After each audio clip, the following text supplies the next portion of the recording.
Bismillahirrahmanirrahim. Assalamualaikum warahmatullahi wabarakatuh. Yang saya hormati Ibu dosen dari Keputusan Manajerial, Ibu Siti Anissa Wahdiniawati, ST MSI, dan yang saya hormati teman-teman semua dari perkelasan manajerial. Dalam kesempatan hari ini kami akan mempresentasikan teori dan konsep sistem pengambilan keputusan manajerial. Di dalam kelompok kami ada Mas Denny Pratama, ada Muhammad Kais Jarkasi, dan ada saya sendiri Muhammad Refri Paldi.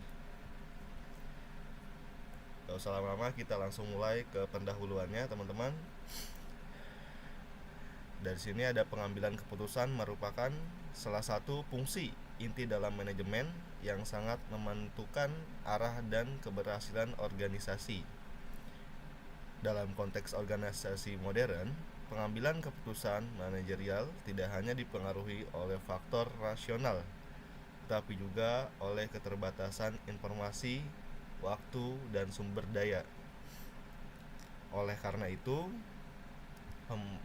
pemanfaatan sistem pengambilan keputusan yang terintegrasi dengan teknologi informasi menjadi solusi strategis untuk mengurangi ketidakpastian, meningkatkan efektivitas, dan mempercepat proses pengambilan keputusan di lingkungan bisnis yang kompetitif dan kompleks.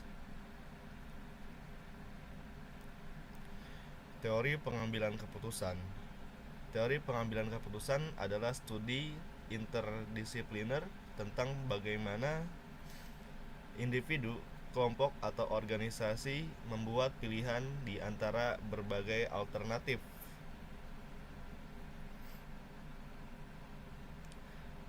Teori ini berupaya memahami proses kognitif, emosional, dan sosial yang mendasari setiap keputusan, serta faktor-faktor yang memengaruhi tujuannya adalah untuk menganalisis, memprediksi, dan bahkan meresapkan pilihan-pilihan yang optimal atau rasional.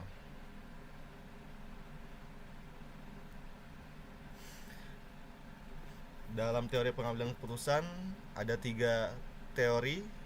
Yang pertama ada teori rasional komprehensif. Teori ini menekankan pada proses pengambilan keputusan yang sistematis, terstruktur, dan berdasarkan analisis menyeluruh terhadap semua alternatif yang tersedia. Yaitu yang pertama ada identifikasi masalah secara jelas dan terpisah dari masalah lain. Yang kedua ada penetapan tujuan dan prioritas yang spesifik. Yang ketiga ada penelitian mendalam terhadap berbagai alternatif solusi. Yang keempat ada analisis biaya manfaat untuk setiap alternatif.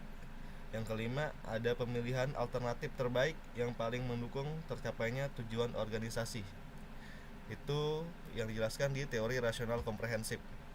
Untuk yang kedua di teori inkremental. Teori inkremental berfokus pada perbaikan bertahap dari keputusan yang sudah ada. Nah, salah satunya yaitu membuat keputusan hanya mempertimbangkan alternatif yang berhubungan langsung dengan masalah inti. Yang kedua, evolusi dilakukan secara parsial dan bertahap. Yang ketiga, tujuan dan cara pencapaian dapat disesuaikan seiring proses berjalan. Yang kelima, yang keempat, tidak ada solusi tunggal yang selalu tepat.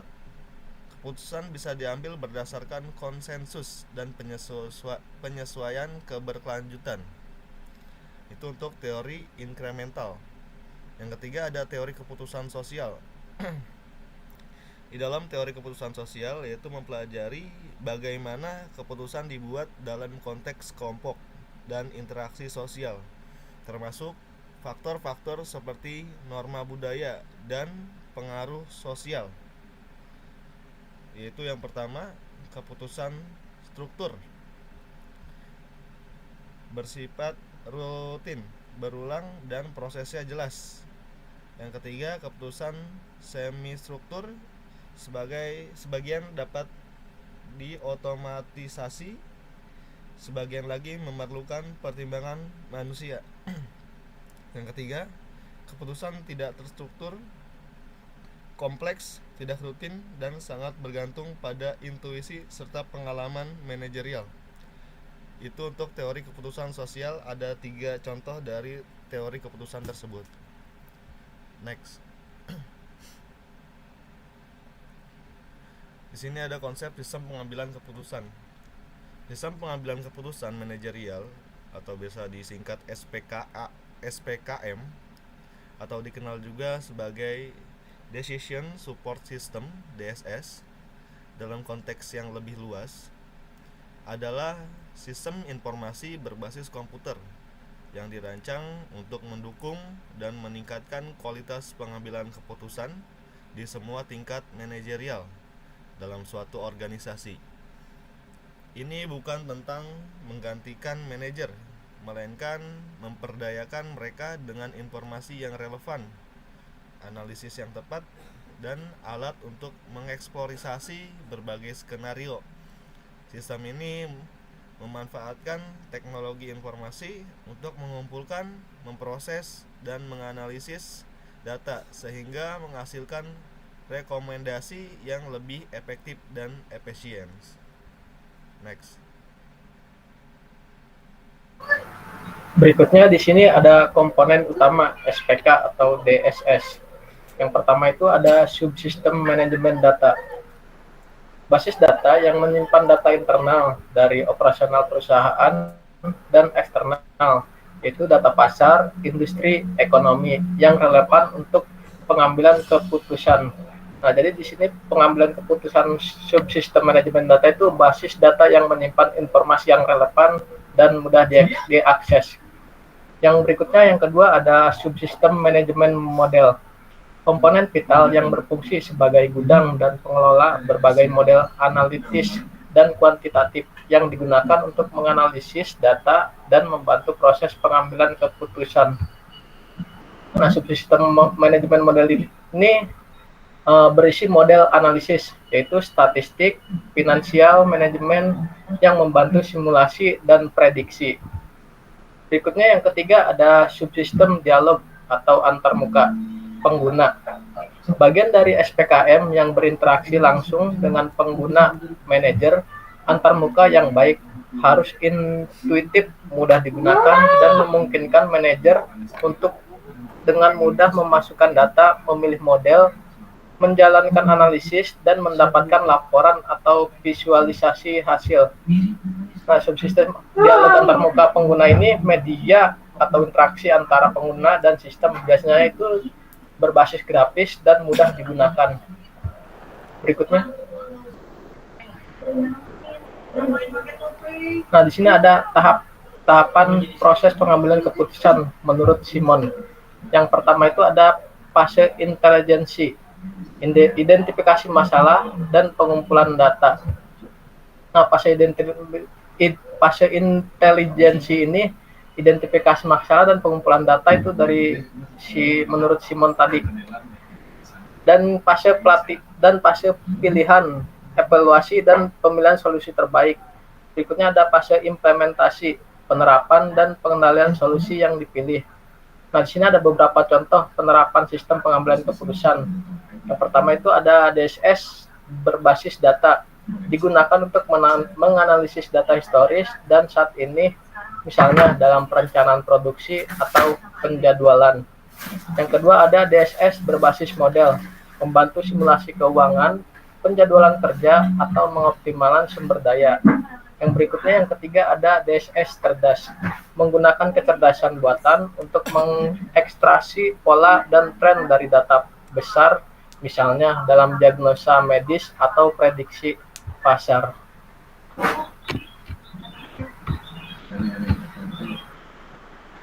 Berikutnya di sini ada kelebihan dan kekurangan sistem pengambilan keputusan.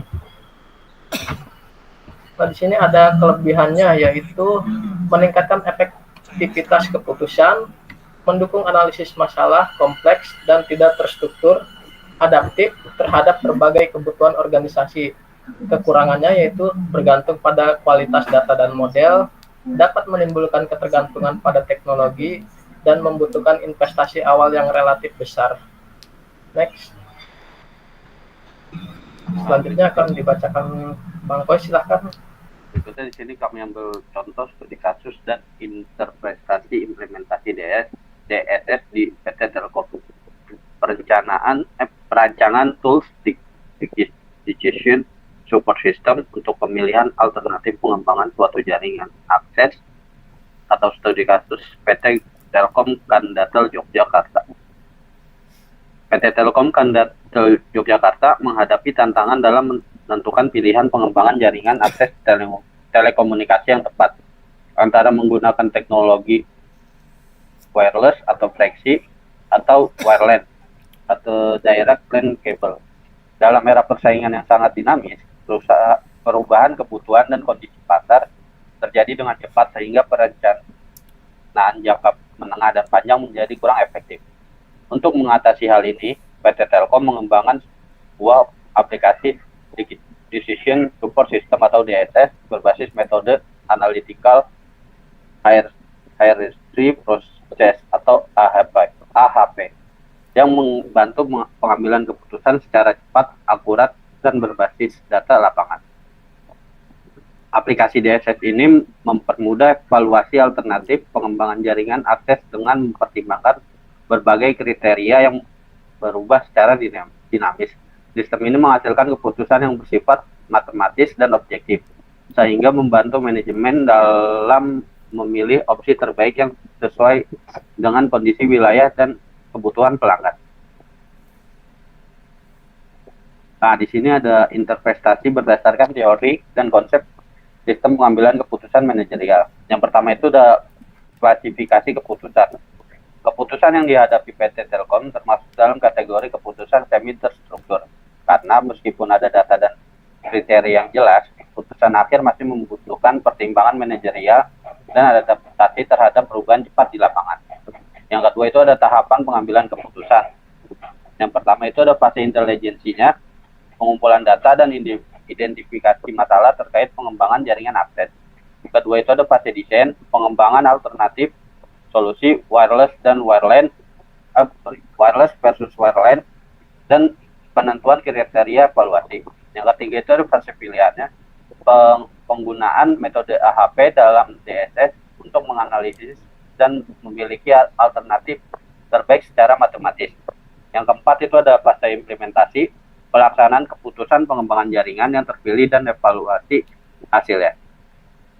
Next kita manfaat DSS dalam konteks PT Telkom. Yang pertama, mempercepat proses pengambilan keputusan yang sebelumnya memakan waktu lama karena banyaknya variabel dan ketidakpastian. Yang kedua, meningkatkan akurasi dan objektivitas kepuasan dengan mengandalkan data dan metode matematis. Yang ketiga, memungkinkan adaptasi cepat terhadap perubahan kondisi pasar dan teknologi. Yang keempat itu mengurangi risiko kesalahan keputusan yang dapat berdampak pada investasi dan layanan pelanggan. Berikutnya ada keterbatasan dan saran pengembangan. DSS masih perlu dikembangkan lebih lanjut agar dapat mengakomodasi pilihan teknologi lainnya seperti XDSL, HDSL, dan ADSL. Kedua itu integrasi dengan sistem informasi internal PT Telkom seperti Diskamaya dapat meningkatkan efisien dan konsistensi data. Yang ketiga itu pengambilan data yang lebih detail, misalnya per kecamatan, akan meningkatkan keakuratan hasil evaluasi. Nah, berikut terakhir kesimpulan dari studi kasus. Yang ada, implementasi DSS di PT Telkom Kandatel Yogyakarta merupakan contoh nyata penerapan teori dan konsep sistem pengambilan keputusan manajerial yang efektif dalam konteks bisnis telekomunikasi yang dinamis. Dengan memanfaatkan metode AHP dan LAM DSS, manajemen dapat mengambil keputusan yang lebih cepat, tepat, dan berbasis data yang sangat penting untuk meningkatkan daya saing organisasi di era ekonomi digital.